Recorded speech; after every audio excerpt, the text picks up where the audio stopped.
அமெரிக்க துணை அதிபராக இருக்கும் கமலா ஹாரிஸ் அமெரிக்காவின் அதிபராகலாம் என ஜோ பைடன் கூறியது அமெரிக்க தேர்தலில் கவனம் பெற்றுள்ளது.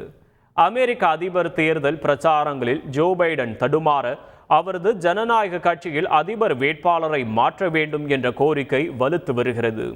இந்த சூழலில் அமெரிக்காவில் நிகழ்ச்சியொன்றில் பேசியிருக்கும் ஜோ பைடன், கமலா ஹாரிஸ் ஒரு சிறந்த துணை அதிபர் மட்டுமல்ல, அவர் அமெரிக்காவின் அதிபராகவும் இருக்கலாம் என்றார். பைடனின் இந்த பேச்சு வேட்பாளரை மாற்ற தெரிவிக்கும் இசைவா என்ற கேள்வி எழுகையில் கூட்டத்தினர் மத்தியில் பேசியிருக்கும் பைடன் தனது இரண்டாவது ஆட்சி காலத்தில் முதல் 100 நாட்களில் செய்ய வேண்டிய திட்டங்களை போட்டு வைத்திருப்பதாக தெரிவித்திருக்கிறார்.